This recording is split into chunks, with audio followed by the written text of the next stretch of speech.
بسم اللہ الرحمن الرحیم۔ السلام علیکم ورحمۃ اللہ وبرکاتہ۔ محترم سامعین، کیسے ہیں آپ سب؟ داستان ایمان فروشوں کے ایپیسوڈ نمبر 13 میں آپ سب کو خوش آمدید کہتے ہیں۔ فخر المصری اور موبی منزل پر نہ پہنچے اور راستے میں پکڑے بھی جاتے تو کوئی فرق نہ پڑتا۔ سوڈانی لشکر میں ناجی اور عروش اور ان کے ساتھی جو زہر پھیلا چکے تھے وہ اثر کر گیا تھا۔ فاطمی خلافت کے وہ فوجی جو سربراہ جو برائے نام تھے جنرل اور دراصل حاکم بنے ہوئے تھے، سلطان صلاح الدین ایوبی کو ایک ناکام امیر اور بیکار حاکم ثابت کرنا چاہتے تھے۔ مسلمان حکمران حرم میں ان لڑکیوں کے اسیر ہو گئے تھے۔ حکومت کا کاروبار خود ساختہ افسر چلا رہے تھے، من مانی اور عیش و عشرت کر رہے تھے۔ وہ نہیں چاہتے تھے کہ سلطان صلاح الدین ایوبی جیسا کوئی مذہب پسند اور قوم پرست قائد قوم کو جگا دے اور حکمرانوں اور سلطانوں کو حرم کی جنت سے باہر لا کر حقائق کی دنیا میں لے آئے۔ سلطان صلاح الدین ایوبی کے پہلے مارکوں سے جو اس نے اپنے چچا شیر کوہ کی قیادت میں لڑے تھے، یہ لوگ جان چکے تھے کہ اگر یہ شخص اقتدار میں آ گیا تو اسلامی سلطنت کو مذہب اور اخلاقیات کی پابندیوں میں جکڑ لے گا۔ لہٰذا انہوں نے ہر وہ داؤ کھیلا جو سلطان صلاح الدین ایوبی کو چاروں شانے چت کر سکتا تھا۔ انہوں نے در پر وہ صلیبیوں سے تعاون کیا، بار بار صلیبیوں سے تعاون کیا اور ان کے جاسوسوں اور تخریب کاروں کے لیے زمین ہموار کی اور اس کے راستے میں چٹانیں کھڑی کی۔ اگر نور الدین زنگی نہ ہوتا تو آج صلاح الدین ایوبی کا تاریخ میں نام نہ ہوتا، نہ آج نقشے پر اتنے زیادہ اسلامی ممالک نظر آتے۔ نور الدین زنگی نے ذرا سا اسے اشارے پر سلطان صلاح الدین ایوبی کو کمک اور مدد بھیجی تھی۔ صلیبیوں نے مصری فوج کے سوڈانیوں کے بلاوے پر بحیرہ روم سے حملہ کیا تو نور الدین زنگی نے اطلاع ملتے ہی خشکی پر صلیبیوں کی ایک مملکت پر حملہ کر کے ان کے اس لشکر کو مفلوج کر دیا جو مصر پر حملہ کرنے کے لیے جا رہا تھا۔ یہ تو سلطان صلاح الدین ایوبی کا نظام جاسوسی ایسا تھا کہ اس نے صلیبیوں کا بیڑا غرق کر دیا۔ اب علی بن سفیان نے زنگی کی طرف برق رفتار قاصد یہ خبر دینے کے لیے دوڑا دیے تھے کہ سوڈانیوں کی بغاوت کا خطرہ ہے اور ہماری فوج بھی کم ہے، دو حصوں میں بٹ گئی ہے۔ قاصد پہنچ گئے تھے اور نور الدین زنگی نے خاصی فوج کو مصر کی طرف کوچ کرنے کا حکم دے دیا تھا۔ بعض مورخین نے اس فوج کی تعداد 2000 سوار اور پیادہ لکھی ہے اور کچھ اس سے زیادہ بتاتے ہیں۔ بہرحال زنگی نے اپنی مشکلات اور ضروریات کی پرواہ نہ کرتے ہوئے سلطان صلاح الدین ایوبی کی مشکلات اور ضروریات کو اہمیت اور اولیت دی، مگر اس کی فوج کو پہنچنے کے لیے بہت دن ابھی درکار تھے۔ سلطان صلاح الدین ایوبی کے خلاف بے اطمینانی اور بغاوت پھوٹ رہی تھی تو انہوں نے اسے ہوا دی۔ مسلمان نام نہاد فوجی اور دیگر سرکردہ شخصیتوں نے دیکھا کہ مصر میں سلطان کے خلاف بڑی چالیں چل رہی ہیں۔ وہ سوڈانیوں پر مزید انہیں سوڈانیوں کے لیے تیار کیا گیا اور انہیں کہا گیا کہ اپنے مخبروں کے ذریعے یہ معلوم کر لیا جائے کہ سوڈانیوں کے سالاروں کو مروا کر خفیہ طریقے سے دفن کروایا جا سکتا ہے۔ سوڈانی لشکر کے کم رتبے والے کماندار سالار بن گئے اور سلطان صلاح الدین ایوبی کو اس قلیل فوج پر حملہ کرنے کے منصوبے بنانے لگے۔ جو مصر میں مقیم تھی وہ سلطان صلاح الدین ایوبی کی آدھی فوج اور سلطان کی دارالحکومت سے غیر حاضری سے فائدہ اٹھانا چاہتے تھے، اور ان کا منصوبہ بھی ایسا تھا کہ جس کے تحت 50,000 سوڈانی فوجی سیاہ گھٹا کی طرح مصر کے آسمان سے اسلام کے چاند کو روپوش کرنے والی تھی۔ محترم سامعین، علی بن سفیان قاہرہ پہنچ گیا تھا۔ وہ جن کے طاقوں میں گیا تھا ان کا اسے کوئی سراغ نہیں مل رہا تھا۔ اس نے اپنے ان جاسوسوں کو بلا لیے جو سوڈانی ہیڈ کوارٹر اور فوج میں چھوڑ رکھے تھے۔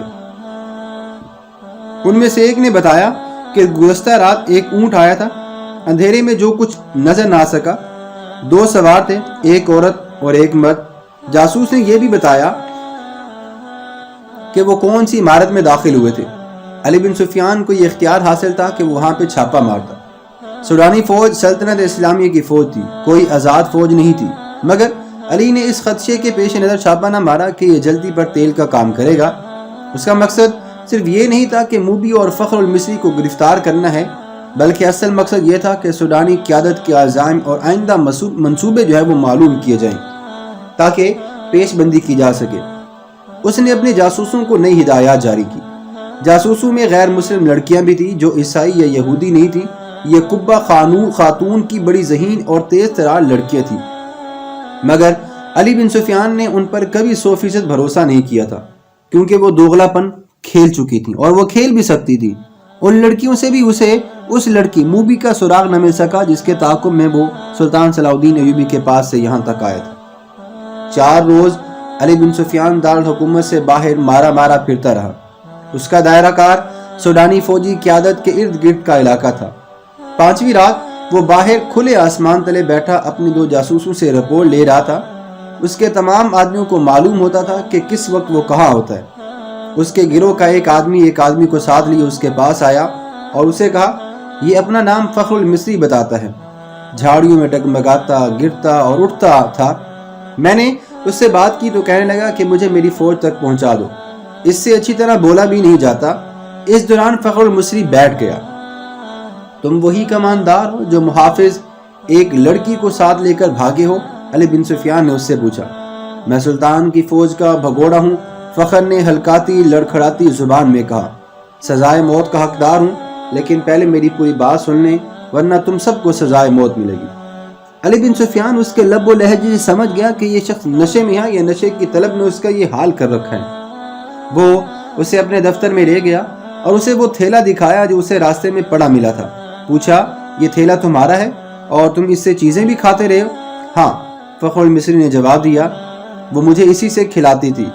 اس کے سامنے وہ تھیلا بھی پڑا تھا جو تھیلے کے اندر سے نکلا تھا۔ علی نے اس میں سے چیزیں نکال کر سامنے رکھ لی تھی۔ فخر نے یہ چیزیں دیکھی تو جھٹ مٹ مٹھائی کی قسم کا ایک ٹکڑا اٹھا لیا۔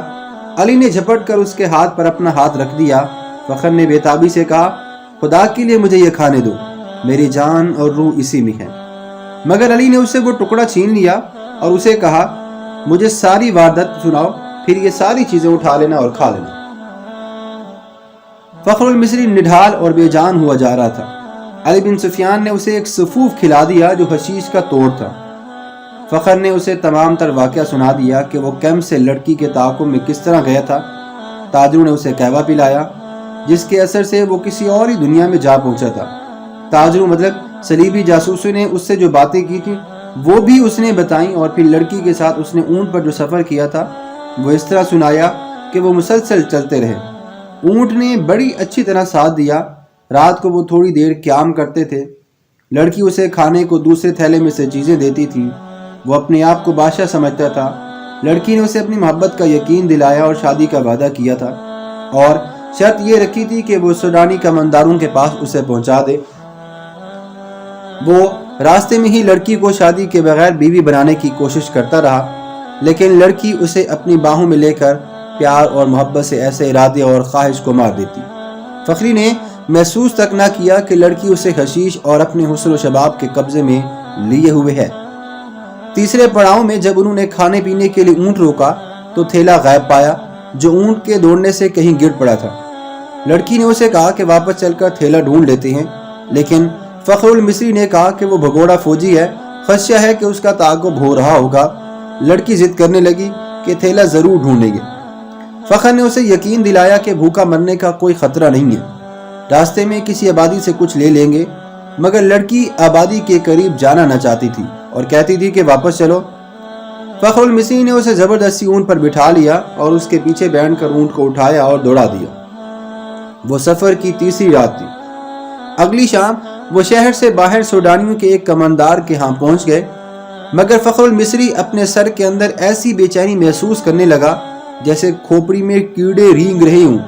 آہستہ آہستہ وہ حقیقی دنیا میں آ گئے۔ وہ سمجھ نہ سکا کہ یہ حشیش نہ ملنے کا اثر ہے۔ اس کی تصوراتی بادشاہی اور ذہن میں بسی ہوئی جنت تھیلے میں کہیں ریگزار میں گزر گئی ہے۔ لڑکی نے اس کے سامنے کماندار کو صلیبیوں کا پیغام دیا اور اسے بغاوت پر اکسایا۔ فخر پاس بیٹھا سنتا رہا اور اس کے ذہن میں کیڑے بڑے ہو کر اور تیزی سے رینگنے لگے۔ نشہ اب اتر چکا تھا۔ اسے یاد آنے لگا کہ وہ محاذ سے بھاگ آیا ہے۔ لڑکی جس کا نام موبی تھا، موبی کو یہی خوش فہمی ہو گئی کہ فخر پر ابھی تک نشہ طاری ہے۔ چنانچہ اس نے بے خوف و خطر کماندار سے یہ بھی کہہ دیا کہ سلطان صلاح الدین ایوبی اور علی بن سفیان کے درمیان یہ غلط فہمی پیدا کرنی ہے کہ وہ ظاہری طور پر نیک بنے پھرتے ہیں مگر عورت اور شراب کے دل دادا ہیں۔